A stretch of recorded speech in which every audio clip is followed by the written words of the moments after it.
Could you tell why you didn't put any creep tumors in the last game? Yeah, absolutely. The reason is basically just because our build is only on 2. And so you don't really have enough larvae to do both. I guess you could make a 3rd queen if you want, but yeah, the creep is not as impactful since we're the aggressor in these games. Like, we're not really using our creep defensively anyways. So personally, I feel like it's not worth it.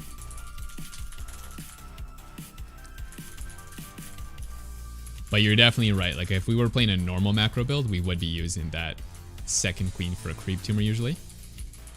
Which is not with this setup.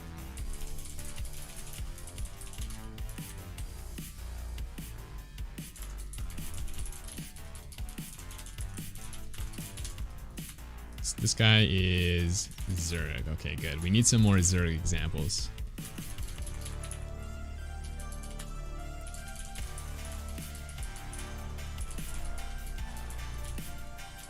Time is at 4:10. I think I'm not going to play too many more tonight. We're probably going to call it a stream soon, and then I'll resume soon. Just so that the teaching's a bit higher quality. I don't want to get too tired and stop commentating well.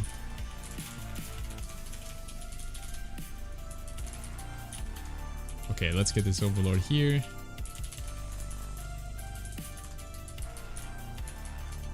If you guys want these replay packs, I'm going to be giving them out to all the subscribers.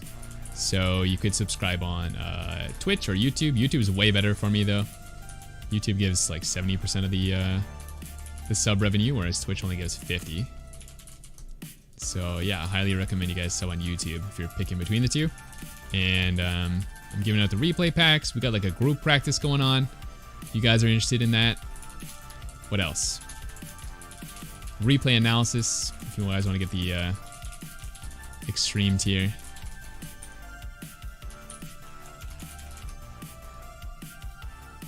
Let's go back here. So he's playing hatch first, so we're droning like crazy here. We're not really worried about anything. Looks like he's going for a 3rd hatch. Okay, so our first game against a macro Zerg. If this guy knows what he's doing, then we should lose. But that's just theory. He still has to, you know, make all the right calls as well. So it's not that clear cut. Let's go Evo here. I made the little entrance first, just because it's easier. Especially in these situations where you're like, you know, panicked. It's a lot better, in my opinion, to have like a little wall.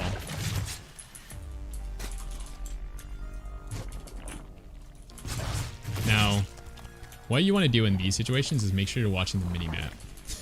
Because if you're playing a really strong cheeser, the best time to like run your lanes across is when you're distracting your opponent like this. And so you, yeah, that's like the best time to run across the map with like 50 Zerglings, is right after you attack their main. Maybe I shouldn't give you guys those tips. I should keep all the notorious cheese tips to myself.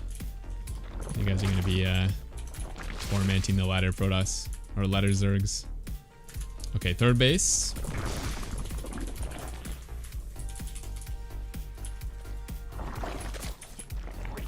Start making the roaches. 2 overlords at a time. I got a bit of extra APM right now, so I'm going to shift these overlords on patrol patterns, just in case the game gets long enough where Ravagers are involved. That just makes it a little bit harder to target them. Yeah, probably not going to get to that phase, if we're being honest, but just in case. Alright, I think we're fine here. I'm just kind of estimating how many units are coming, because we could go into the natural in this position. I think we talked about that in a previous game, but it doesn't look like it's enough to me to surround us and kill us or anything like that. Besides, he's got a 3rd base, so he's not really that committed to this. And now the question is, you know, did he macro well enough to hold this push? Because this is a very scary push in this matchup. It's actually pretty hard to hold this. I've actually lost this quite a lot as well. This is probably the matchup where this build is the most legit, I would say.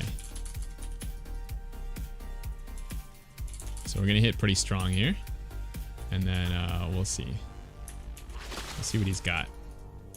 He might be going Muta even, because we haven't seen any Roach. So I'm expecting this to be a Muta build. Oh, we got a lot of Ling Bane though, so probably not. Forget what I just said.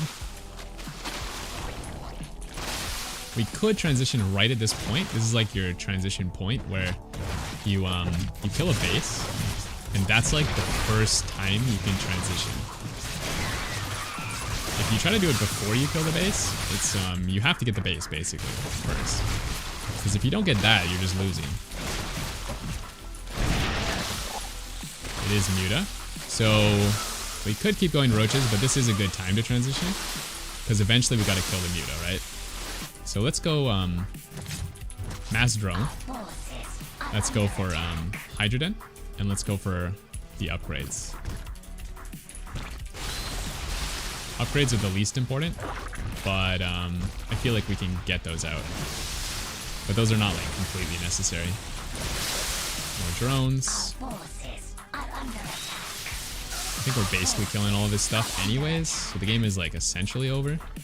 It's just whether he wants to drag it out or not. In a more eco situation, we might have only killed like 10 or 12 here and then been in like an asymmetrical game where, okay, we have the eco advantage, yes, but he has this massive Muta counterattack, and so it's not really, you know, even. Or it's not really advantageous for us, it's just asymmetrical. But in this game, it's completely over. In fact, I think we can just kill him with a Roach. I'm just going to keep making Roach here.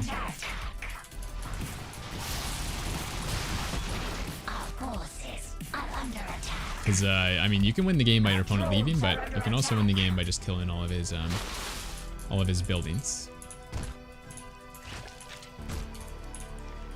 Obviously, you can't kill us, because spores are insane.